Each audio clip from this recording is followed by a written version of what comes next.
الحمد للہ رب العالمین والصلاة والسلام علی سید الانبیاء والمرسلین اما بعد فاعوذ باللہ السمیع العلیم من الشیطان الرجیم بسم اللہ الرحمن الرحیم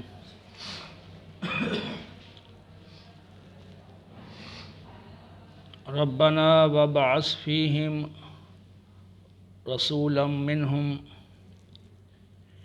یتلو علیہم آیاتک ویعلمہم الکتاب والحکمت ویزکیہم انک انت العزیز الحکیم۔ حضرت ابراہیم علیہ السلام نے تعمیر کعبہ کے بعد اللہ رب العالمین کی بارگاہ میں یہ درخواست پیش کی تھی کہ اے ہمارے رب، ان اہل مکہ میں انہی میں سے ایک ایسا عظیم الشان رسول بھیج دے جو ان کے سامنے تیری آیات کی تلاوت فرمائے اور انہیں کتاب و حکمت کی تعلیم دے اور ان کا تزکیہ نفس فرمائے، بے شک تو غالب حکمت والا ہے۔ تو رسول اللہ صلی اللہ تعالیٰ علیہ وسلم کی تشریف آوری اس لیے ہوئی کہ آپ لوگوں کو قرآن و سنت کی تعلیم دے کر ان کا تزکیہ نفس فرمائیں۔ والذی ارسل رسولہ بالہدی ودین الحق لیظہرہ علی الدین کلہ۔ اللہ تعالیٰ نے آپ کو ہدایت اور دین حق دے کر اس لیے مبعوث کیا، بھیجا، تاکہ آپ کے ذریعہ سے دین حق کو تمام دینوں پر غالب فرما دے۔ تو رسول اللہ صلی اللہ علیہ وسلم کی تشریف آوری کا مقصد کتاب و سنت کی تعلیم کے ذریعے تزکیہ نفس کرنا اور دین حق کو غالب کرنا۔ تو تزکیہ نفس اور دین حق کے غلبے کے لیے جتنی ہدایات ہمارے پاس موجود ہیں ان کا ماخذ اور سرچشمہ قرآن و سنت ہے۔ تو جس طرح اللہ رب العالمین نے اپنی کتاب کی خود حفاظت فرمائی ہے، جس کا قرآن پاک میں ذکر موجود ہے، اس طرح اللہ رب العالمین نے اپنے بندوں کے ذریعے رسول اللہ صلی اللہ علیہ وسلم کی سنت، آپ کے فرامین، آپ کی احادیث کی حفاظت کا اہتمام بھی فرمایا ہے۔ اگرچہ قرآن پاک کی حفاظت وہ اعلیٰ درجے پر کی گئی ہے، جس میں کسی قسم کا کوئی شک و شبہ نہیں، لیکن احادیث کی بھی حفاظت کی گئی ہے، اور اس میں جو لوگوں نے دخل اندازی کی اور اس میں دخیل گھسا، تو اللہ نے ایسے افراد وہ تیار فرمائے اور بھیجے، اور کئی افراد کو ایسی صلاحیتیں دیں جنہوں نے اسماء الرجال اور اس سے متعلقہ دیگر علوم کے ذریعے اور اللہ تعالیٰ کی دی ہوئی صلاحیتوں کے ذریعے راویوں کے احوال پہ غور و فکر کر کے اور چھان بین کر کے انہوں نے صحیح اور غلط کو الگ الگ کر دیا۔ احادیث مبارکہ کی صحت کے مراتب ہیں۔ کتاب اللہ کے بعد یعنی قرآن پاک کے بعد سب سے زیادہ احادیث صحیحہ پر مشتمل اور زیادہ مستند احادیث پہ مشتمل کتاب وہ صحیح بخاری ہے، اور امت نے اس بات کو قبول کیا ہے۔ تو آج ہم صحیح بخاری شریف کا پہلا درس شروع کر رہے ہیں۔ دیکھیں کہ معلمین اور شیوخ کا اپنا اپنا پڑھانے کا انداز ہوا کرتا ہے، اور پھر یہ ایک فرد کا انداز بھی پوری عمر شروع سے آخر تک یکساں نہیں رہتا۔ جیسے جیسے سوچ بدلتی ہے، علم بدلتا ہے، تجربہ بڑھتا ہے، اس اعتبار سے اس کے اندر بھی تبدیلی آتی ہے۔ میرا اپنا شروع کا جو انداز تھا تو وہ زیادہ تفصیل اور وضاحت پر مشتمل تھا۔ فتح الباری اور عمدۃ القاری اور اس سے متعلقہ دیگر شروحات کا مطالعہ کر کے ان کے مباحث کو ایک خاص ترتیب دے کر بیان کرنے کا میرا مشغلہ تھا، اور اس میں بہت وقت لگ جاتا تھا۔ تو کوئی بھی کتاب پڑھانی ہو تو اس کے لیے ایک تو کتاب کے نصاب کو، دوسرا نصاب کے دورانیہ کو، اور تیسرا طلباء کی اہلیت کو پیش نظر رکھنا ضروری ہے۔ تو اگر نصاب کی مقدار کو پیش نظر نہ رکھا جائے تو وہ نصاب کی مقدار پوری نہیں ہوگی، کیونکہ وہ دورانیہ ختم ہو جائے گا اور نصاب ابھی باقی ہوگا۔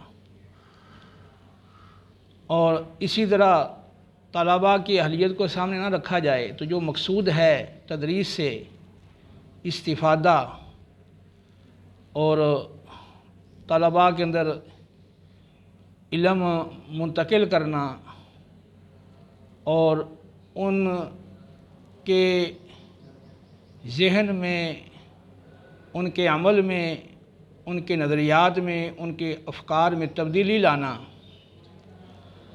تو یہ عمل نہیں ہو سکے گا۔ تو اس لیے ضروری ہے کہ نصاب کی مقدار اور نصاب کا دورانیہ اور طلباء کی اہلیت کو سامنے رکھ کر تدریس کی جائے۔ ہمارا عمومی جو انداز عام کتب کا ہے تو اس میں مدرسین بلکہ شارحین بھی شروع کا کچھ حصہ بڑی تفصیل کے ساتھ اور اعتراضات و جوابات کے ساتھ بیان کرتے ہیں، لیکن پھر ان کا وہ انداز اخیر تک برقرار نہیں رہتا۔ اس سے تو انکار نہیں کہ اس کے اپنے فوائد ہیں،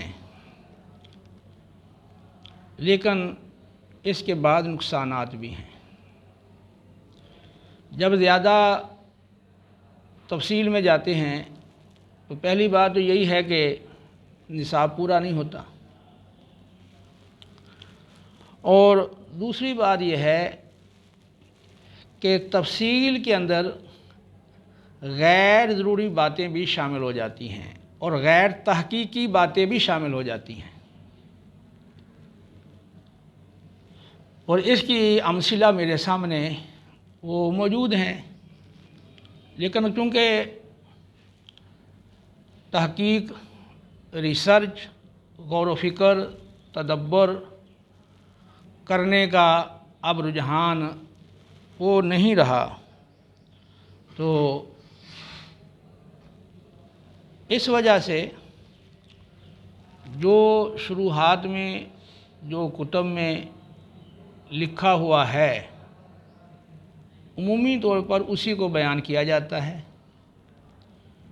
مختلف شروحات کی ابحاث کو آپس میں ملا کر کچھ کہیں سے لے کر، اور کچھ اگر سمجھدار ہوتے ہیں تو اس میں کچھ تصرف کر لیتے ہیں، کچھ الفاظ بدل لیتے ہیں، لیکن بات تقریباً وہی ہوتی ہے۔ اگر سمجھدار ذہین آدمی محنت کرے، غور و فکر کرے، تدبر سے کام لے، تو وہ جو بھی سبق پڑھاتا ہے، جو بھی فن پڑھاتا ہے، جو بھی کتاب پڑھاتا ہے، اس میں وہ سابقہ شارحین کی طرح نئی چیزیں سامنے لا سکتا ہے، اور بعض مسائل کے بیان میں اور سمجھانے میں آسانی پیدا کر سکتا ہے، اس کی گنجائش موجود ہے۔ تو پہلے میرا انداز وہ زیادہ تفصیلی انداز تھا، پھر وقت گزرنے کے ساتھ ساتھ یہ بات سمجھ میں آئی کہ جو اصل مقصود ہے کتاب کا، اور جو اصل مقصود ہے فن کا، اس کو پیش نظر رکھا جائے، اور جن ابحاث کا خاص اس فن کے مقصود سے زیادہ تعلق نہیں ہے، یا تعلق ہے تو بہت کم تعلق ہے، کوئی خاص اس فن کے مقصود میں ان کا دخل نہیں، تو ان باتوں کو چھوڑ دیا جائے، اور پھر جتنا وقت ہے اور جتنا نصاب ہے اور جتنے طلباء کی اہلیت ہے، اس کو بھی سامنے رکھ کر مزید اس میں جو اختصار ہو سکتا ہے وہ کیا جائے، لیکن مقصود کو پیش نظر رکھا جائے۔ حدیث یا قرآن دونوں کا اصل مقصود تزکیہ نفس اور غلبہ دین ہے، کہ قرآن و سنت کی ہدایات سمجھ کر قبول کی جائیں اور اپنے اندر اتاری جائیں، اور ان کو عملی شکل دی جائے، اور پھر جو قرآن و سنت کی تعلیمات کے تقاضے ہیں ان تقاضوں پر چلا جائے اور دین حق کو غالب کیا جائے۔ جب لمبی چوڑی ابحاث ہوتی ہیں، قرآن پاک میں مفسرین کریں یا حدیث میں شارحین کریں یا پڑھانے والے معلمین کریں، جب لمبی چوڑی بحث ہوتی ہے کسی آیت پر یا کسی حدیث پر، تو اس میں چونکہ غیر متعلقہ باتیں شامل ہو جاتی ہیں، تو جو اس آیت یا اس حدیث سے اصل مقصود ہوتی ہے نا، ہدایت، تو اس سے توجہ ہٹ جاتی ہے۔ جو قاری ہے اور جو سامع ہے اس کی توجہ، کیونکہ وہ بہت زیادہ منتشر ہو جاتی ہے ان معلومات کی جانب، تو جو اصل اس میں مقصود ہے، اس قرآنی آیت سے جو ہدایت حاصل ہوئی، اس حدیث سے جو ہدایت حاصل ہوئی، اور جس کو ہم نے اپنے عمل میں لا کر اپنے اندر تزکیہ نفس والی خوبی پیدا کرنی ہے، اور پھر اس ہدایت پہ عمل کر کے دین حق کو غالب کرنا ہے، یہ چیز پھر وہ تقریباً مفقود ہو جاتی ہے۔ تو اس لیے اب میرا اسلوب انشاءاللہ وہ یہی رہتا ہے اور یہی ہوگا کہ جو احادیث مبارکہ کے متن کے اندر جو ہدایت ہمارے لیے آئی ہے، اس ہدایت کو نمایاں کر کے اور اجاگر کر کے وہ سامعین کے ذہن میں وہ چیز ڈالی جائے اور اس پہ انہیں برانگیختہ کیا جائے کہ وہ اس ہدایت کو اپنے اندر اتاریں اور اس پہ عمل کریں اور اس کو آگے پہنچائیں۔ کیونکہ پہلا سبق ہے تو کچھ ابتدائی باتیں میں نے کر دی ہیں، کچھ متعلقہ جو اس کتاب میں لکھی ہیں چیزیں اس حوالے سے کروں گا۔ آئندہ میرا انداز یہی رہے گا کہ اصل متن پہ میں گفتگو کروں گا۔ تو بسم اللہ الرحمن الرحیم یہ ہر کتاب میں مذکور ہوتا ہے، یہاں صحیح بخاری کے اندر بھی یہ تسمیہ کا ذکر ہے۔ تو یہاں آپ نے دیکھا ہوگا کتابوں کے آغاز میں اس پہ بڑی گفتگو کرتے ہیں شارحین کہ مصنف نے تسمیہ کے بعد حمد کا ذکر کیوں نہیں کیا، اور حدیث پاک میں تو یہ ہے کہ ہر وہ کلام جو بغیر حمد کے شروع کیا جائے وہ برکت سے خالی ہوتا ہے۔ تو اس طرح کے وہ اعتراضات کیے جاتے ہیں، پھر اس کے جوابات دیے جاتے ہیں، ان جوابات میں تکلف کیا جاتا ہے۔ ٹھیک ہے، اب مثال کے طور پر دیکھیں کوئی بزرگ ہیں ہمارے یا اکابر ہیں یا پچھلے شارحین ہیں تو وہ قابل عزت ہیں، قابل احترام ہیں، لیکن اگر ان کی کسی بات سے ہمیں اتفاق نہیں ہے اور ہم احسن انداز سے اگر اس کا ذکر کر دیتے ہیں بھی یہ بات یہ ہے نا وہ اس طرح نہیں ہے بلکہ اس طرح ہے، تو اس میں کوئی بے ادبی نہیں ہے۔ اصل میں کچھ لوگوں کی ذہنیت اس انداز کی ہوتی ہے یا اس ماحول میں رہے ہوتے ہیں کہ ان پر اس چیز کا غلبہ ہوتا ہے اور وہ کہتے ہیں جو پہلے بزرگ گزر گئے ہیں تو ان کی جو بھی بات ہے اس کو من و عن تسلیم کر لیا جائے۔ تو حالانکہ اہل علم کی یہ روش نہ رہی ہے نہ ہے، اور ایسے لوگ جو ہیں وہ اس بات کی طرف نظر نہیں کرتے کہ جب کسی مسئلے کے اندر اگر حنفی ہے تو شافعیوں کا رد کر رہا ہوتا ہے یا مالکیوں کا یا حنبلیوں کا رد کر رہا ہوتا ہے یا امام بخاری کی کسی بات سے اختلاف کر کے رد کر رہا ہوتا ہے، تو کیا یہ بزرگ نہیں ہے؟ بعد والے جو شارحین آئیں یہ بزرگ ہیں، لیکن امام شافعی، امام مالک، امام احمد بن حنبل اور امام بخاری اور دیگر محدثین جن کی کسی بات کو آپ رد کر رہے ہوتے ہیں تو کیا یہ بزرگ نہیں ہیں؟ پھر آپ نے جو موقف اختیار کیا وہ آپ کا موقف کئی جلیل قدر صحابہ کے موقف سے مختلف ہے، تو کیا ان جلیل قدر صحابہ کیسے آپ اختلاف کر رہے ہیں تو کیا وہ بزرگ نہیں ہیں؟ اسی طرح رسول اللہ صلی اللہ علیہ وسلم کی احادیث مبارکہ تو وہ بھی آپ من و عن سب کو نہیں لیتے، آپ بعض میں تعویلات کرتے ہیں اور ان کو آپ تعویل کے ذریعے چھوڑ دیتے ہیں۔ ٹھیک ہے، اور تو اس میں آپ دیکھیں کہ وہ جو روایات آپ نے نہیں لی ہیں اور آپ نے تعویل کی ہیں، تو جو آپ کے پاس روایات ہیں جن پہ آپ عمل کر رہے ہیں دوسرا اس میں تعویل کر لیتا ہے اور وہ دوسری روایات کو لے لیتا ہے۔ تو جیسے اجتہاد ہے تو ایک نسخ ہوتا ہے کہ یہ حکم منسوخ ہے یا نہیں، تو جو نسخ اجتہادی ہے تو اپنے اجتہاد سے جانا جاتا ہے کہ یہ حکم منسوخ ہے یا نہیں، تو چونکہ اجتہاد مختلف ہوتا ہے تو نسخ میں بھی اختلاف ہوگا، اس کا لازمی اثر جو ہے وہ احکام کے اختلاف پر پڑے گا۔ ایک حدیث ایک کے نزدیک ثابت ہے دوسرے کے نزدیک ثابت نہیں ہے، ایک راوی ایک کے نزدیک ثقہ ہے دوسرے کے نزدیک ثقہ نہیں ہے، تو وہ ایک قبول کر رہا ہے دوسرا نہیں کر رہا ہے، تو اس سے بھی فرق آئے گا۔ ٹھیک ہے، تو اس کی مثالیں اور اس پر بڑا مفصل کلام کیا جا سکتا ہے، لیکن میں نے اختصار سے کلام کر دیا تاکہ کوئی مجھے سننے والا وہ اس بات کو لے کے وہ کسی غلط روش کو اختیار نہ کرے۔ تو میں بات یہ کر رہا تھا کہ شروع میں تسمیہ پر بڑی گفتگو ہوتی ہے، تو اب صاحب قافیہ نے وہ تسمیہ کے بعد وہاں حمد نہیں لکھی، تو اس پہ جتنے بھی قافیہ کے شارحین ہیں اس پہ وہ بڑی گفتگو کرتے ہیں۔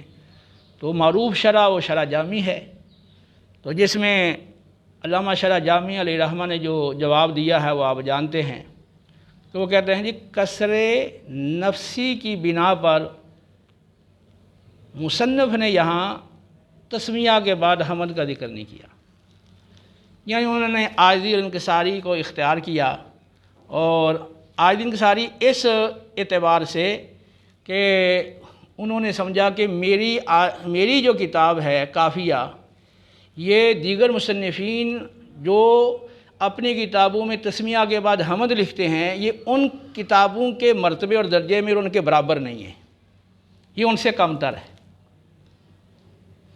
تو لہذا جناب انہوں نے حمد لکھی ہے لیکن میں حمد نہیں لکھ رہا، یا کسی اور اعتبار سے آپ اس کو کسر نفسی یا عاجزی قرار دیں، تو تھوڑا سوچنے کی بات ہے کہ حمد باری تعالیٰ کا اللہ نے حکم دیا ہے، رسول اللہ صلی اللہ علیہ وسلم نے حکم دیا ہے، تو اب جس کا اللہ نے حکم دیا ہے، اللہ کے رسول نے حکم دیا ہے، اور آپ مختلف جگہوں پر حمد کرتے بھی ہو، تو پھر یہاں کون سی ایسی کسر نفسی آ گئی ہے اس مصنف کے لیے؟ ٹھیک ہے، اور ایک اچھی چیز ہے، ایک سنت پہ عمل ہے، اور وہ ایک جو اللہ کو ایک چیز پسند ہے اس پہ عمل ہے، تو اس میں کون سی کسر نفسی ہے کہ آپ کسر نفسی بنا اس کو چھوڑ دیں یا ترک کر دیں؟ ٹھیک ہے، تو پھر باقی لوگوں نے اور جوابات دیے ہیں، ابتدا کی قسمیں بنا لی ہیں۔ ٹھیک ہے، تو ابتدائے حقیقی ہوتی ہے، ابتدائے یہاں اضافی ہوتی ہے، عرفی ہوتی ہے، تو وہ اپنی جگہ پر بحث ہیں، لیکن یہاں پر آسان اور سہل سا جواب یہ ہے کہ جو احادیث مبارکہ پر اگر نظر ڈالی جائے تو ان تمام احادیث جو اس سے متعلقہ ہیں تو ان کو اگر سامنے رکھا جائے، اور جو ہمارے اکابر محققین شارحین ہیں صحیح بخاری کے اور صحیح مسلم کے، ان کو آپ سامنے رکھیں، جیسے ابن حجر ہیں اور امام نووی ہیں علیہم الرحمہ، تو ان سب کا جو نظریہ وہ یہ ہے کہ کسی بھی کام کی ابتدا میں کسی مخصوص شکل میں اللہ کی حمد کرنا ضروری نہیں ہے۔ اصل مقصود کیا ہے کہ آپ ہر کام کی ابتدا میں اللہ کا نام لیں، اللہ کا ذکر کریں، اور بعض روایات میں اس کی تصریح ہے ذکر اللہ کی۔ تو مقصود کیا ہے کہ آپ کوئی بھی کام کر رہے ہیں اچھا کام، تو اس کی شروع میں کیا کریں؟ اللہ کا ذکر کریں۔ آپ اذان کہتے ہیں تو کہاں سے شروع کرتے ہیں؟ بسم اللہ سے کرتے ہیں؟ حمد سے کرتے ہیں؟ نہیں، اللہ اکبر۔ جب جماعت کے لیے اقامت کہی جاتی ہے تو ابتدا کہاں سے کرتے ہیں؟ اللہ اکبر۔ جب نماز پڑھتے ہیں تو ابتدا کہاں سے کرتے ہیں؟ اللہ اکبر۔ اسی طرح مختلف عبادات کو آپ لیجئے اور ان کی ابتدا آپ دیکھیں۔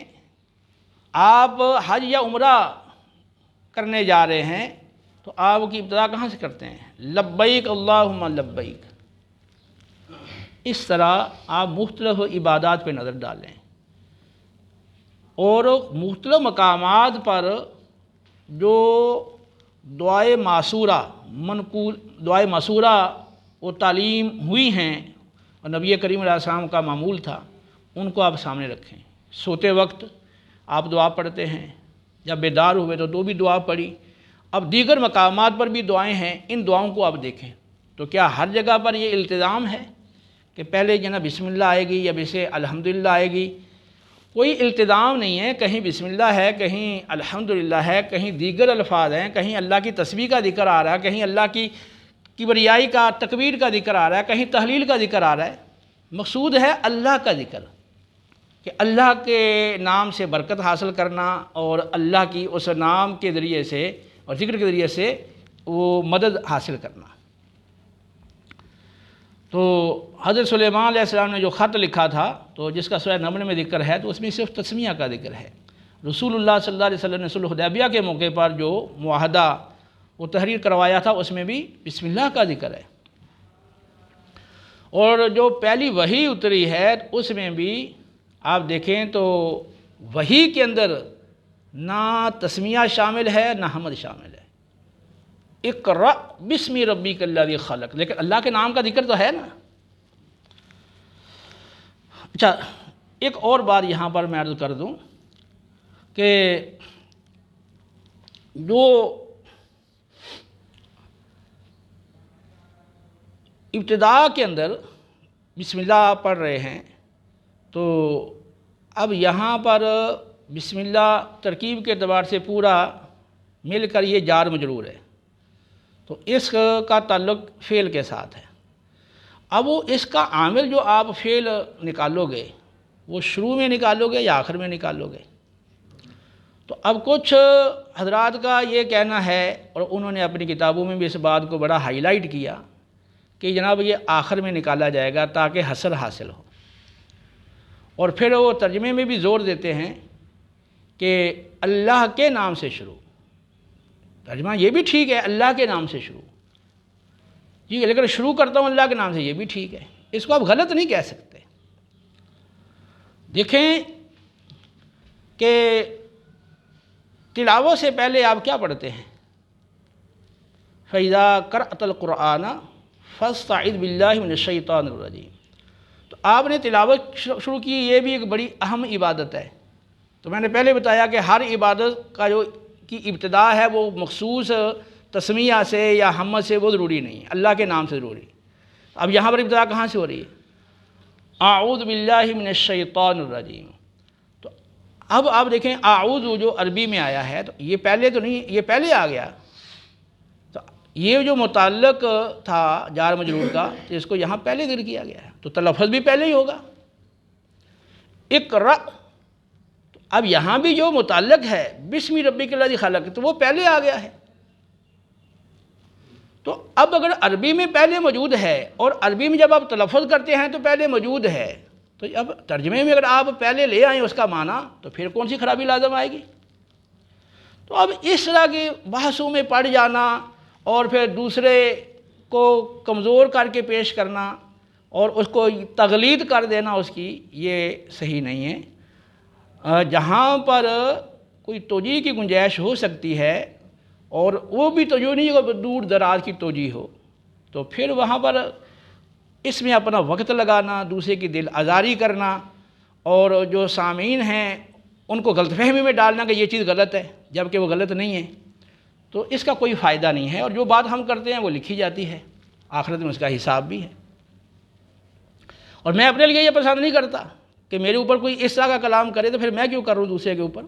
ہاں جو بات ٹھیک نہیں ہے تو اس کو پھر آپ مضبوط دلیل سے آپ اس کو بیان کر سکتے ہیں کہ یہ درست نہیں ہے کیونکہ اس کے خلاف یہ مضبوط دلیل موجود ہے، تو اس میں کوئی حرج کی بات نہیں ہے۔ تو امام بخاری رحمۃ اللہ علیہ نے جو تسمیہ لکھی، حمد نہیں لکھی، یہاں بھی آپ شارحین بخاری کو دیکھیں تو انہوں نے بڑا کلام کیا ہے۔ تو بہرحال ہم اتنی آپ کو صرف یہ ابتدائی باتیں سمجھانے کے لیے میں نے یہ بات کی ہے، ورنہ میں نے بتایا کہ اب میرا اسلوب وہ نہیں ہے جو پہلے تھا۔ تو اللہ کے نام سے ابتدا وہ ہونی چاہیے، وہ بسم اللہ جب آ گئی ہے تو اللہ کے نام سے ابتدا ہو گئی ہے۔ اگلے لفظ آیا ہے باب کا ذکر آ رہا ہے، ٹھیک ہے۔ تو ہمارا جو نسخہ قدیم پاک و ہند میں چلا آ رہا ہے، تو اس نسخے کے اندر اوپر عنوان نہیں ہے کتاب الوحی، اور بعض کتب جو ہیں ان کے اندر کتاب الوحی اوپر عنوان ہے۔ تو یہ لفظ کتاب، لفظ باب، لفظ فصل، یہ عمومی طور پر ہمارے فقہاء کرام وہ مسائل کو بیان کرنے کے لیے بطور عنوان کے استعمال کرتے ہیں۔ تو جس طرح آپ منطق کی کتابوں میں پڑھتے ہیں جنس، فصل اور صنف،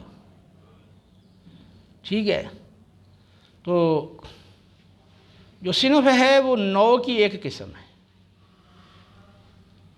یعنی وہ نوع کو آپ کسی عرضی قید کے ساتھ مقید کر دیں تو وہ صنف بن جاتی ہے۔ مثلا جیسے انسان ہے تو انسان ایک نوع ہے، لیکن اگر آپ کہیں رومی تو اب رومی سارے انسان تو اس میں نہیں آئیں گے، خاص وہ انسان ہے جو روم کا رہنے والا، تو روم کا رہنے والا ہونا یہ ایک عرضی قید ہے جو آپ نے انسان کے ساتھ لگا دی، اب یہ بن گئی صنف۔ تو حیوان جنس ہے اور انسان نوع ہے، اور رومی، پاکستانی اور سعودی اور مکی مدنی یہ ساری چیزیں یہ کیا ہیں؟ یہ عروضی قیدیں ہیں. جب آپ انسان کے ساتھ یہ لگائیں گے تو پھر یہ صنفیں بن جائیں گی.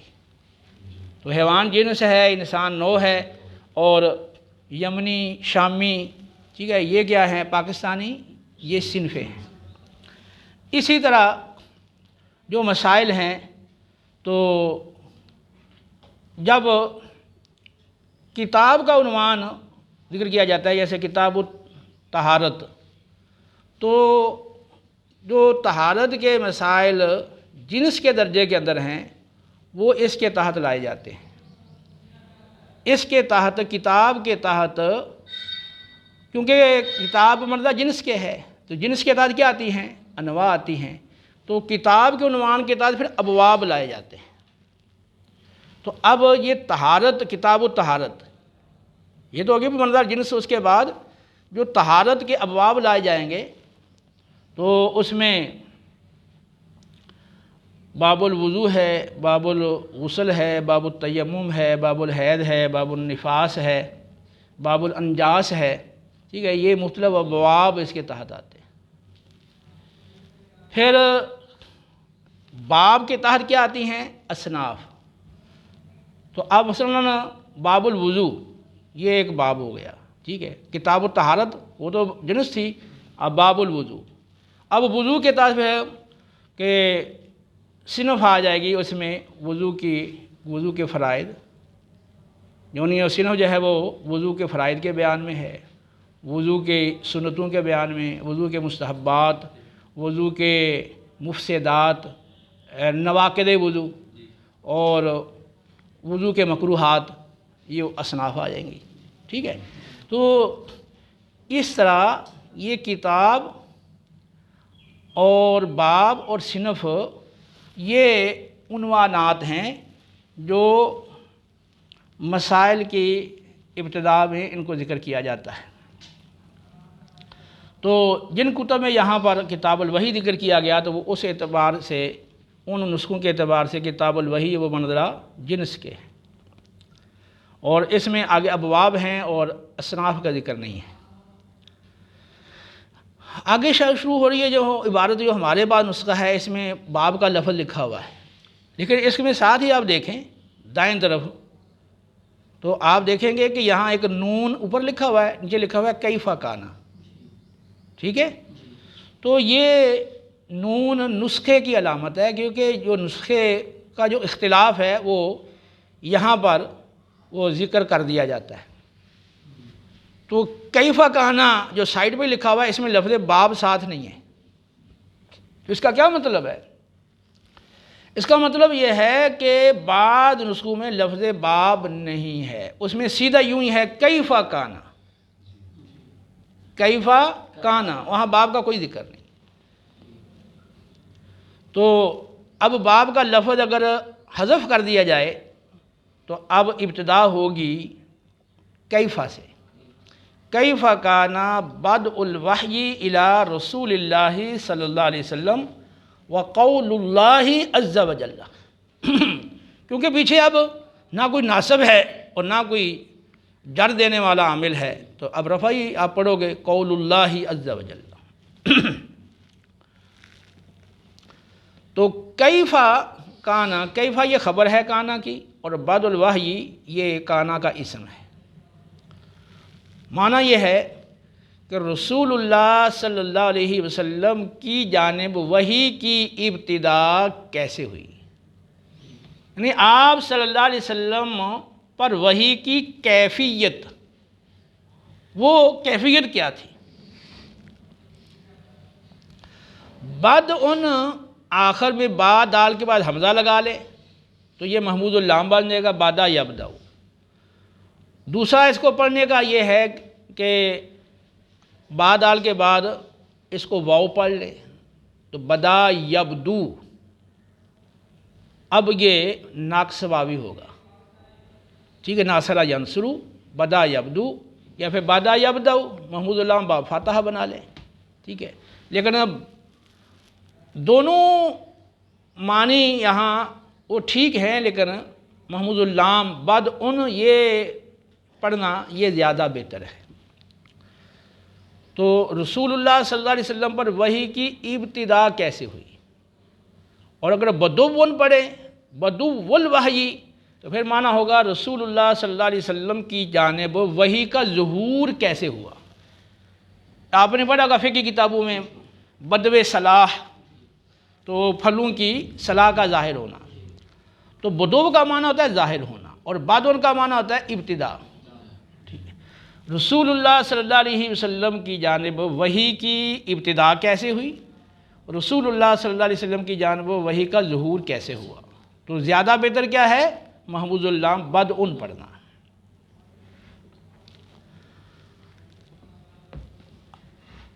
اور اب وہ آگے ہے وحی کی اقسام میں بتاتا ہوں، اس کا مطلب بھی بتاتا ہوں. قول اللہ عز و جل، اللہ عز و جل کا قول، انا اوحینا الیک کما اوحینا الی نوح والنبیین من بعدہ، بے شک ہم نے آپ کی طرف وحی فرمائی جیسا کہ ہم نے نوح علیہ السلام اور ان کے بعد آنے والے انبیاء علیہ السلام کی طرف وحی فرمائی. تو پہلے ہم لفظ باب پر اپنی بات کو مکمل کر لیں کہ ایک تو صورت یہ ہے کہ باب کا لفظ حذف کر دیا جائے، ٹھیک ہے. اب دوسری صورت یہ ہے کہ باب کا لفظ یہاں ذکر کیا جائے. جب آپ لفظ باب کو ذکر کر کے یہاں پڑھیں گے تو اب اس کے تین طریقے ہیں. ایک طریقہ یہ ہے کہ باب، جس طرح آپ اعداد بولتے ہیں، واحد، اثنان، ثلاثہ، اربع، یا آپ مختلف چیزوں کے اسماء شمار کرتے ہیں، ٹھیک ہے. تو الکرسی، الکتاب، ٹھیک ہے. تو الجدار، السقف، کچھ چیزوں کے آپ اسے نام لے رہے ہیں. دکان پر گئے ہیں، مختلف چیزیں پڑی ہوئی ہیں، آپ ان کے نام لیتے ہو. تو جب اعداد بولے جاتے ہیں یا مختلف چیزوں کے اس طرح نام ذکر کیے جاتے ہیں تو ان کا کوئی اعراب نہیں ہوتا، لا اعراب لہ، کوئی اعراب نہیں ہوتا. اس طرز بھی اگر آپ اس کو پڑھیں گے تو پڑھیں گے باب، اب اس وجہ سے کا کوئی اعراب محلی، کوئی اعراب نہیں ہے، نہ اس پہ کوئی عامل ہے نہ اعراب ہے، کیونکہ عامل ہوگا تو اعراب ہوگا نا. تو اب آگے آپ اسی طرح پڑھ لیں گے کیف کان بعد الوحی الی رسول اللہ صلی اللہ علیہ وسلم وقول اللہ عز و جل، کیونکہ پیچھے عامل تو ہے کوئی نہیں تو رفع ہی پڑھیں گے آپ. اچھا، اب اگر آپ اعراب کے لحاظ سے اس کو پڑھیں تو پھر دو صورتیں. ایک صورت یہ ہے کہ آپ اس کو اضافت کے ساتھ پڑھ لیں، اور ایک صورت ہے بغیر اضافت کے پڑھیں.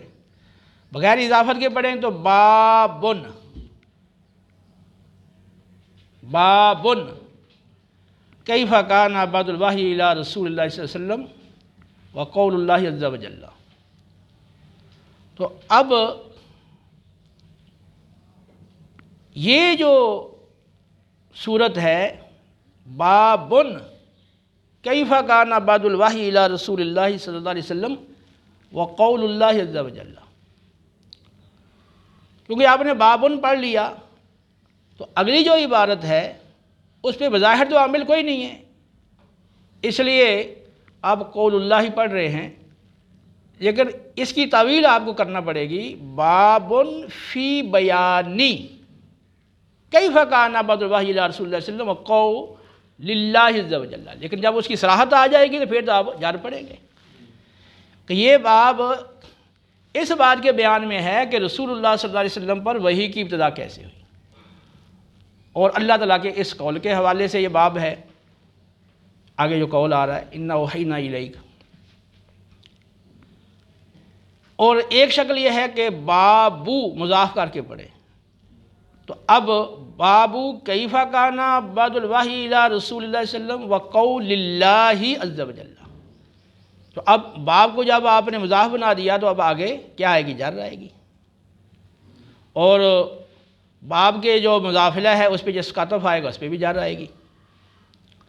تو اس کی شکلیں جو ہیں وہ چار بن گئی. ایک تو ہے کہ باب کو حذف کر دے، دوسری شکل یہ ہے کہ باب بغیر اعراب کے وہ مبنی بر سکون پڑھ لے، اور تیسری شکل یہ ہے کہ بابن یوں پڑھ لے، اور یہ یہاں پھر طویل ہوگی فی بیانی کے الفاظ کے ساتھ، اور چوتھی شکل ہے کہ باب کو مضاف کر کے رفع پڑھے بابو کیف کانا۔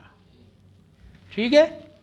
ہاں، تو یہ ایک بات ذہن میں رکھیں کہ جو باب کا عنوان ہوتا ہے، باب کا عنوان، اس کو کہتے ہیں ترجمۃ الباب، ترجمۃ الباب۔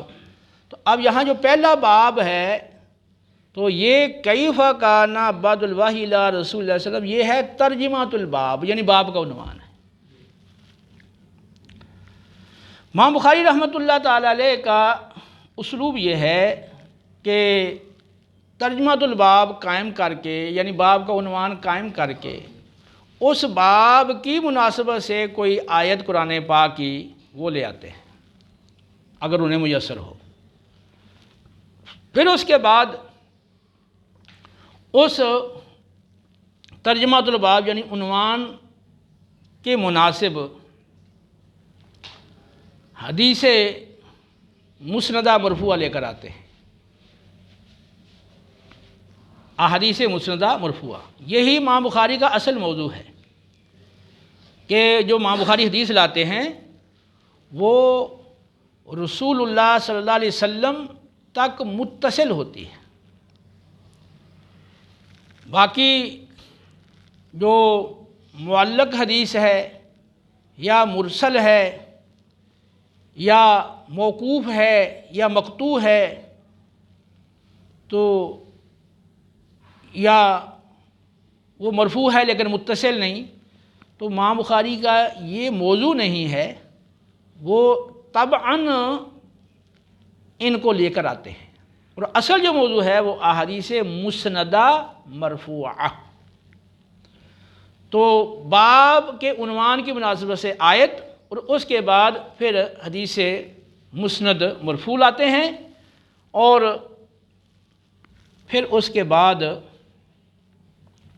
کسی چاہیں تو وہ کوئی مرسل معلق کوئی روایت لے آئیں جو مسند مرفوع سے نچلے درجے میں ہو، یا کسی صحابی کا قول لے آئیں، یا کسی تابعی کا قول ہو، یا ائمہ دین میں سے کسی امام کا قول ہو۔ تو اس میں یہ ساری چیزیں ہر باب میں نہیں لے کے آتے، اور نہ ہر جگہ یہ ساری چیزیں میسر ہوتی ہیں۔ تو جہاں پر جو اوپر حدیث مسند مرفوع ہے وہ ان کو مگر میسر نہیں آتی، تو پھر عمومی طور پر جو عنوان ہے باب کا اس کو ثابت کرنے کے لیے، کیونکہ جب باب کا عنوان ہے اس میں ایک آگے آپ چلیں گے احکام کے اندر تو وہ ایک مسئلہ مذکور ہوتا ہے، تو اس کے اس بات کے لیے پھر اگر مسند مرفوع حدیث نہیں ملی تو پھر جو اس سے نچلے درجے کی احادیث ہیں یا آثار ہیں یا اقوال ہیں پھر وہ لے کر آتے ہیں، تاکہ وہ اس کے ذریعے سے جو عنوان کے اندر انہوں نے مسئلہ ذکر کیا ہے اس کا وہ ثابت کر سکیں اور وہ اس پر دلیل قائم کر سکیں۔ تو گویا کہ ترجمۃ الباب میں جو مسئلہ مذکور ہے، بعد میں جو کچھ آ رہا ہے تو وہ اس کی گویا کہ ادلہ ہیں۔ اچھا، آگے آپ دیکھیں کہ ایک اور بات یہاں بتا دوں کہ ترجمۃ الباب کی مناسبت ما بعد آنے والی آیت، احادیث وغیرہ سے، یہ بڑی اہم چیز ہے بخاری کے اندر، لیکن جس طرح اس پر بہت زیادہ گفتگو، بہت زیادہ وہ بحث اور باریکی میں جایا جاتا ہے، تو میں نے بتایا کہ اب میرا وہ اسلوب نہیں رہا، تو میں اس میں اتنا زیادہ وہ اس کی ضرورت بھی نہیں ہے، کیونکہ وہ جب زیادہ ان باتوں میں جاتے ہیں تو پھر جو اصل حدیث سے مقصود ہے ادھر سے توجہ وہ کم ہو جاتی ہے۔ تو یہاں میں آپ کو ایک قاعدہ ضابطہ کے حوالے سے بتا دوں جس کی روشنی میں آپ ترجمۃ الباب کی جو مابعد سے مناسبت ہے وہ آسانی سے آپ سمجھ سکو گے۔ دیکھیے، آپ نے منطق کی کتاب پڑھی ہے تو اس میں آگے بالکل جو ابتدائی کتابیں ہیں اس میں دلالت کی 3 قسمیں لکھی ہوتی ہیں: دلالت مطابقی، تضمنی، التزامی۔ پورے معنی پہ دلالت مطابقی، اور معنی کے جز پہ دلالت یہ تضمنی، اور لازم معنی پہ دلالت یہ التزامی ہے۔ ٹھیک ہے، یہاں سے بات سمجھ میں آتی ہے کہ جو مطابقت ہے، جو مناسبت ہے، وہ تین طرح کی ہوتی ہے۔ ایک مناسبت مطابقی ہے کہ یعنی جو عنوان کے اندر اور ترجمۃ الباب کے اندر جو بات مذکور ہے تو من و عن وہ بات وہ حدیث کے اندر بھی موجود ہو اور بالکل اس کی مناسبت بالکل واضح ہو، جو ایک عام طالب علم پر بھی وہ واضح ہو، یہ ہوتی ہے مناسبت مطابقی۔ ٹھیک ہے، اب جیسے اس میں آیا ہے کہ وحی کی ابتدا کیسے ہوئی، ٹھیک ہے، اور آگے جا کے وہ حدیث آ رہی ہے حضرت عائشہ صدیقہ رضی اللہ تعالی عنہا سے، ٹھیک ہے، تیسرے نمبر پر، اس میں پھر وحی کی ابتدا کا پوری ڈیٹیل سے ذکر آیا ہے کہ آپ غار حرا میں پہلے خواب آتے تھے، غار حرا میں آپ تشریف لے جاتے تھے اور وہ خوابی وحی کی ایک قسم ہے، پھر وہاں غار حرا کے اندر یعنی اقرا بسم ربک الذی خلق یہ آیات اتری، تو یہ ساری ڈیٹیل آ رہی ہے نا آگے۔ تو اصل جو مناسبت مطابقی ہے اور واضح مطلب مناسبت ہے جس کو ہر ایک سمجھ سکتا ہے، وہ اس حدیث میں آگے جا کے آ رہی ہے۔ ایک مناسبت ہے تضمنی، یعنی پورے عنوان کے ساتھ تو مناسبت اس حدیث کی نہیں ہے، لیکن اس کے کسی جز کے ساتھ مناسبت ہے۔ تو اب اوپر چونکہ وحی کا ذکر ہے اور اس سے 2 نمبر حدیث میں دیکھیں تو وحی کی اقسام کا ذکر ہے کہ ایک سلسلۃ الجرس کی شکل میں وحی آتی ہے، ٹھیک ہے، اور اس کے علاوہ جو ہے وہ فرشتہ آتا ہے کسی انسانی شکل میں، اس طرح وحی آتی ہے۔ تو یہ وحی کی اقسام، تو اوپر چونکہ عنوان ہے کہ رسول اللہ صلی اللہ علیہ وسلم کی طرف وحی کی ابتدا کیسے ہوئی، تو یہ وحی کی ابتدا کیسے ہوئی ہے تو تیسری حدیث میں آ رہا ہے نا۔ دوسری حدیث میں تو وحی کی اقسام کا ذکر آیا ہے، وحی کی ابتدا کیسے ہوئی اس کا ذکر تو نہیں ہے نا، لیکن وحی کا تو ذکر ہے نا، یہ مناسبت کون سی بن جائے گی؟ تضمنی، یہ جزوی مناسبت ہے، کلی مناسبت نہیں ہے، ٹھیک ہے۔ اور تیسری مناسبت ہوتی ہے التزامی، کہ بظاہری لحاظ سے نہ تو وہ کلی مناسبت نظر آ رہی ہے نہ جزوی مناسبت ہے، لیکن کسی لازم کا، اس عنوان کا جو لازم ہے اس کا اس حدیث میں ذکر ہوتا ہے، ٹھیک ہے، تو اس کی کوئی مناسبت ہوتی ہے اس کے ساتھ، تو وہ مناسبت جو ہے وہ التزامی بن جاتی ہے۔ اب جیسے پہلی حدیث ہے یا اس کے بعد آگے جو حدیث آ رہی ہیں تیسری حدیث کے بعد، تو اب ہر حدیث میں آپ دیکھیں تو بعض احادیث میں تو واضح طور پر وحی کی ابتدا کی کیفیت کا ذکر ہے، بعض میں صرف وحی کا ذکر آیا ہے، اور بعض میں لفظ وحی نہیں آیا، لیکن وحی کے کسی متعلق کا ذکر موجود ہے۔ دیکھیں، وحی بھیجنے والا اللہ کی ذات ہے، اور وحی لے کر آنے والا وہ فرشتہ ہے، اور وحی جس پر بھیجی گئی ہے وہ نبی کی ذات ہے۔ تو اور ایک وہ وحی جو پیغام ہے، تو اب وحی کے یہ متعلقات ہیں، تو اب اس میں خاص وحی کی ابتدا کا ذکر بھی نہ ہو اور نہ لفظ وحی کا ذکر آیا ہے، لیکن اس میں جو وحی بھیجنے والا، وحی لانے والا، جس پہ وحی آئی ہے اس کا ذکر آ گیا، تو وحی کے متعلقات کا ذکر تو آ گیا نا۔ تو اس طرح کی کوئی مناسبت نکال کر وہ ترجمۃ الباب کے ساتھ آپ جوڑ سکتے ہیں، یہ مناسبت التزامی ہوتی ہے۔ تو عام طور پہ یہ مناسبت جو ہوتی ہے یہ مشکل ہوتی ہے، دشواری جو پیش آتی ہے وہ اسی مناسبت کو ڈھونڈنے میں آتی ہے۔ تو آگے آپ دیکھیں گے جو وہ حدیث ہے ابو سفیان والی اور ہریکل والی، تو اس میں آپ دیکھیں گے کہ رسول اللہ صلی اللہ علیہ وسلم کے اوصاف کا ذکر ہے اس میں، تو آپ کی طرف وحی آئی ہے تو آپ کے اوصاف کا اس میں ذکر ہے اور آپ سے متعلقہ بات ہو رہی ہے، تو وہی کہ اس کے ساتھ مناسبت بن جائے گی، کیونکہ جو صاحب وحی ہیں تو ان کا ذکر ہے اس کے اندر۔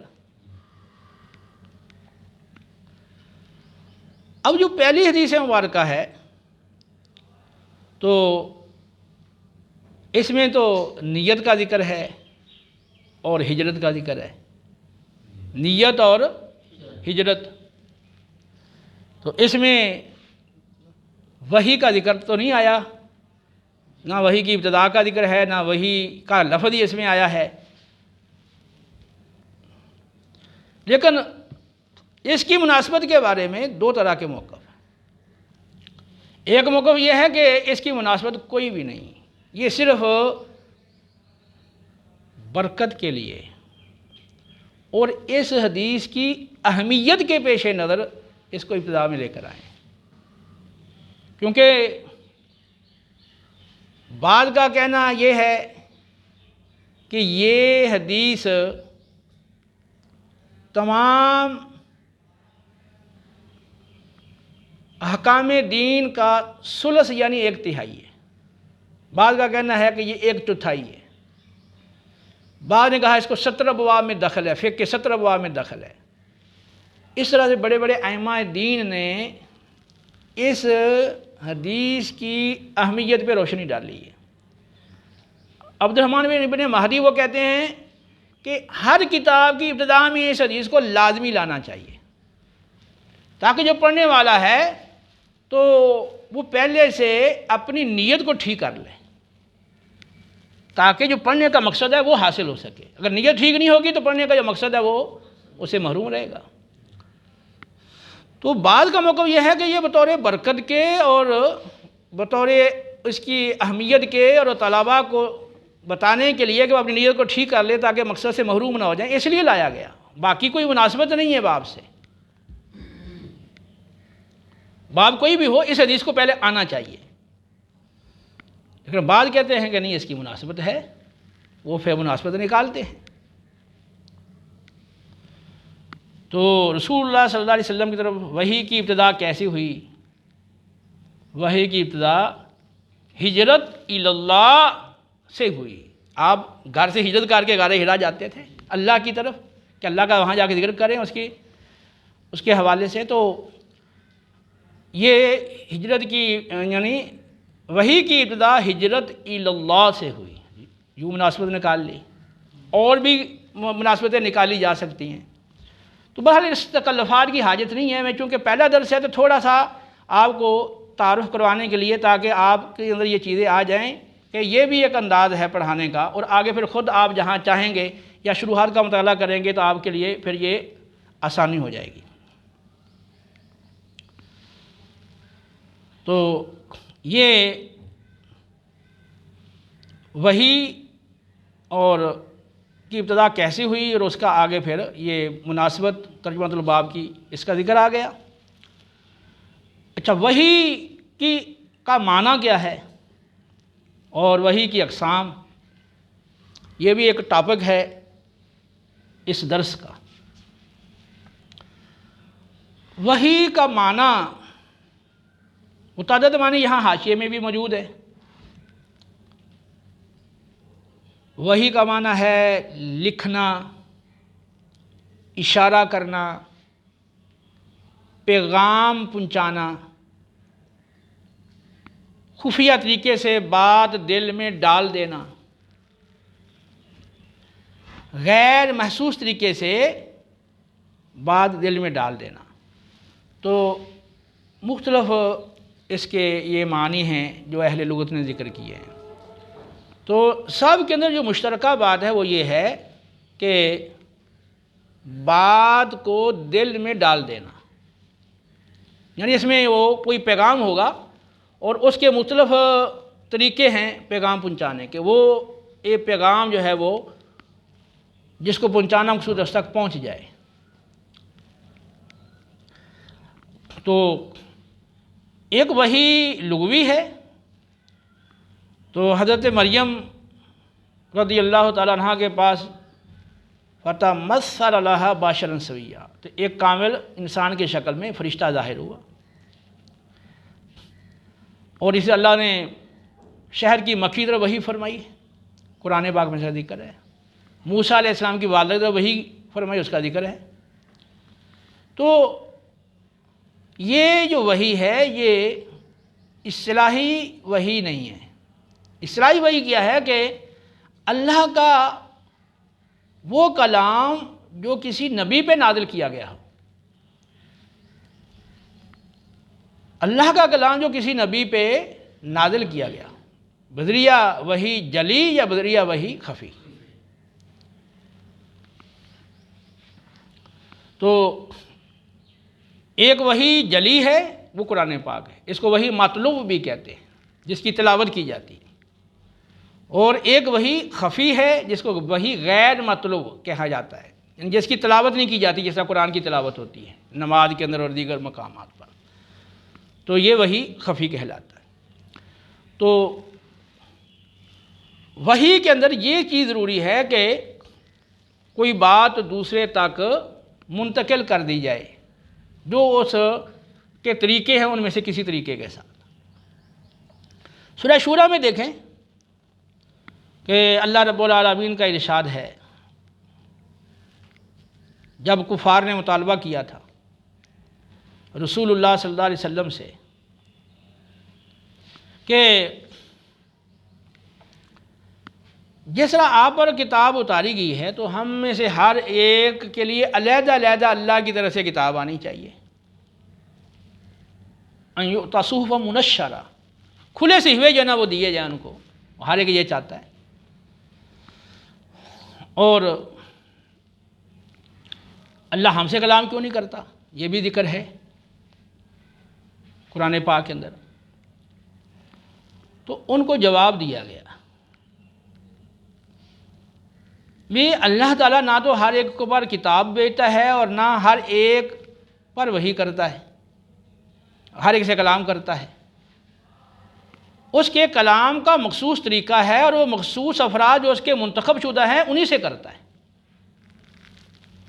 تو اس حوالے سے فرمایا وَمَا كَانَ لِبَشَرٍ أَن يُكَلِّمَهُ اللَّهُ إِلَّا وَحْيًا أَوْ مِن وَرَاءِ حِجَابٍ أَوْ يُرْسِلَ رَسُولًا فَيُوحِيَ بِإِذْنِهِ مَا يَشَاءُ إِنَّهُ عَلِيٌّ حَكِيمٌ۔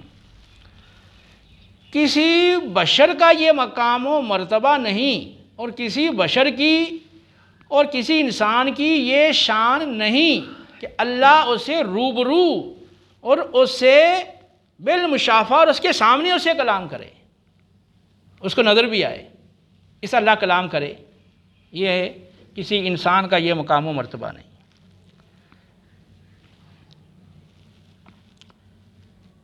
ہاں الا وحیًا، مگر بذریعہ الہام، یا او من وراء حجاب، یا پردے کے پیچھے سے، یا اللہ تعالیٰ رسول بھیجتا ہے، وہ رسول بھیجے اور وہ رسول اور وہ فرشتہ اللہ کا بھیجا ہوا وہ نبی پر جو اللہ چاہتا ہے وہ وحی کر دے۔ بے شک اللہ تعالیٰ بلند و بالا ہے اور نہایت حکمت والا ہے۔ تو ایک تو وہ بلند ہے، بڑی عظمت والا ہے، تو انسان کی یہ نہیں ہے شان کہ وہ اللہ اس سے کلام کرے، وہ بڑی عظمت والا ہے، اور پھر وہ حکمت والا ہے، اس کو پتہ ہے کہ کس کو منتخب کرنا ہے کلام کرنے کے لیے۔ تو اب یہاں پر جو وحی کی اقسام ذکر کی گئی ہیں اس پہ آپ تھوڑا غور کریں۔ پہلی شکل کیا ہے؟ وحیًا، تو یہاں مراد ہے الہام۔ تو الہام بیداری میں بھی ہو سکتا ہے، جیسے حدیث میں ذکر ہے کہ میرے دل میں یہ بات ڈال دی گئی، یا فرشتے نے میرے دل میں یہ بات ڈال دی، یا اللہ نے میرے دل میں یہ بات ڈال دی۔ ایک بیداری میں ہے الہام، اور دوسرا ہے خواب کے اندر۔ حضرت ابراہیم علیہ السلام نے اپنے بیٹے کو کیا فرمایا تھا؟ انی ارا فی المنام انی اذبحک فانظر ماذا تری۔ حضرت یوسف علیہ السلام نے اپنے والد صاحب کو کہا تھا کہ انی رأیت احد عشر کوکبا والشمس والقمر رأیتم لی ساجدین۔ تو یہ انبیاء کے جو خواب ہیں یہ بھی کیا ہوتے ہیں؟ وہی ہوتے ہیں۔ رسول اللہ صلی اللہ علیہ وسلم پر غار حرا میں وحی نازل ہونے سے پہلے 6 ماہ مسلسل وہ خواب کا سلسلہ رہا، اور جو خواب میں دیکھتے تھے وہ صبح اسی طرح رونما ہوتا ہوا وہ آپ دیکھ لیتے تھے۔ تو اللہ تعالیٰ خواب میں دکھا دے یا بیداری میں دل میں ڈال دے تو یہ ایک صورت ہے وحیًا، الہام۔ اور دوسری صورت کیا ہے کہ پردے کے پیچھے سے اللہ تعالیٰ کلام کرے، جیسے موسیٰ علیہ السلام سے کلام فرمایا کوہ طور پر، تو موسیٰ علیہ السلام نے عرض کیا تھا کہ اے اللہ مجھے اپنی زیارت کرا دے، فرمایا لن ترانی، تو مجھے ہرگز نہیں دیکھ سکتا۔ تو پردے کے پیچھے سے کلام ہو۔ تو اب یہ اللہ کو نہ دیکھ سکنا یہ دنیاوی اعتبار سے ہے کہ ہمارے اندر کمزوری رکھی گئی ہے، اس کمزوری کی بنا پر ہم اللہ کو نہیں دیکھ سکتے۔ اور قیامت والے دن اور جو عالم آخرت ہے اس میں اللہ تعالیٰ بندے کے اندر وہ قوت پیدا کر دے گا، جو دیکھنے کے لیے درکار ہے تو وہ دیکھ لے گا۔ اور رسول اللہ صلی اللہ علیہ وسلم کے حوالہ سے جو احادیث میں بات وارد ہے، تو اللہ جس کو چاہے اس کی صلاحیت سے نواز دے، جب جس کو اللہ تعالیٰ وہ طاقت دے وہ دیکھ سکتا ہے۔ تو تیسری شکل وہ ہے کہ باقاعدہ فرشتہ آئے، اور فرشتے کی پھر 2 صورتیں ہیں، اصلی شکل میں آئے یا انسانی شکل میں آئے۔ پھر فرشتہ بھی عام ہے، وہ جبریل علیہ السلام ہوں یا کوئی اور فرشتہ ہو۔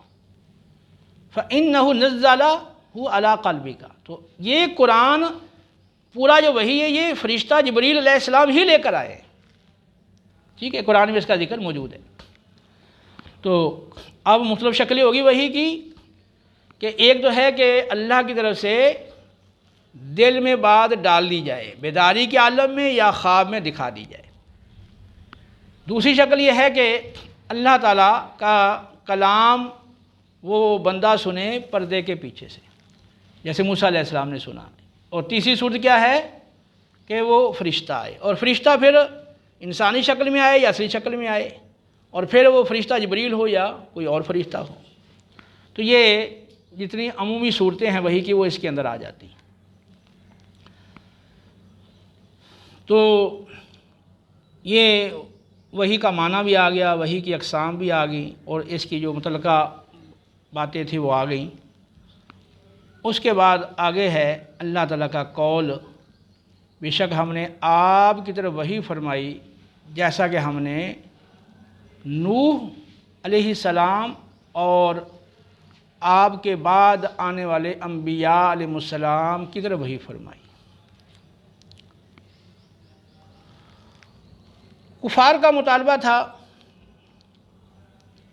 یعنی یہود کا، کہ جس طرح موسیٰ علیہ السلام پر یک بارگی تختیوں کی شکل میں تورات نازل کی گئی، تو آپ پر بھی یک بارگی کتاب نازل کی جائے، تو تب ہم آپ کی نبوت و رسالت کو مانیں گے۔ تو اللہ رب العالمین نے اس آیت میں اس کا جواب دیا، فرمایا ہے کہ ہم نے اے رسول مکرم آپ کی طرف وحی فرمائی ہے جیسا کہ ہم نے نوح کی طرف اور اس کے بعد آنے والے انبیاء کی طرف وحی فرمائی ہے۔ پھر آگے اسی آیت کے اندر اللہ رب العالمین نے مختلف انبیاء کا ذکر کیا ہے، ابراہیم علیہ السلام، اسماعیل علیہ السلام، حضرت اسحاق علیہ السلام اور یعقوب علیہ السلام، آگے ان کے اولادوں کا ذکر ہے۔ پھر ایوب، یونس، ہارون، سلیمان، داؤد علیہ السلام، ان کا ذکر ہے۔ تو بتایا گیا ہے کہ یہ اتنے انبیاء جو گزرے ہیں موسیٰ علیہ السلام کے علاوہ، ان سب میں سے کسی پر موسیٰ علیہ السلام کی طرح یکبارگی کوئی کتاب نازل نہیں کی گئی۔ تو ان کو تو تم مان رہے ہو،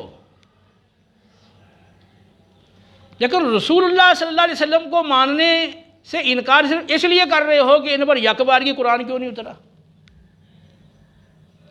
تو اگر تمہارا ماننے کا معیار یہ ہے کہ یک بارگی کتاب آئے گی تو مانیں گے، تو پھر صرف موسیٰ کو مانو، پھر باقی نبیوں کا سب کا انکار کر دو۔ تو جب موسیٰ علیہ السلام کے علاوہ باقی اتنے انبیاء ہیں جو بنی اسرائیل میں گزرے، ان سب کو تم مان رہے ہو، جبکہ یک بارگی کتاب ان پہ نہیں اتری، تو پھر رسول اللہ صلی اللہ علیہ وسلم کو بھی مان لو، ان کو کیوں نہیں مانتے ہو؟ تو یک بارگی کتاب کا نازل ہونا یا تدریجاً نازل ہونا، یہ تو اللہ تعالیٰ کی حکمت اور اس کی مشیت پر مبنی ہے۔ تو جس طرح ہم نے دوسرے انبیاء پہ وحی فرمائی ہے، آپ پر بھی وحی فرمائی ہے۔ تو جب ان نبیوں کو مان رہے ہو تو آپ کو بھی ماننا چاہیے ان کو۔ نوح علیہ السلام یہ پہلے نبی ہیں جن کو باقاعدہ شریعت عطا کی گئی، اور پھر جنہوں نے آپ کی اتباع نہیں کی اور دعوت کو تسلیم نہیں کیا تو پھر عذاب آیا ہے، اور پھر عذاب کے بعد، طوفان کے بعد پھر نسل انسانی کا آپ سے ہی آغاز ہوا ہے۔ تو ان خصوصیات کی بنا پر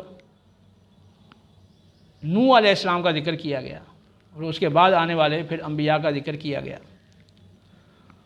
اور باب کے ساتھ جو مناسبت ہے آیت کی، تو باب میں وحی رسالت کا ذکر ہے، اور آیت میں بھی وحی رسالت کا ذکر ہے۔ اس اعتبار سے ان دونوں میں مناسبت ہو جاتی ہے۔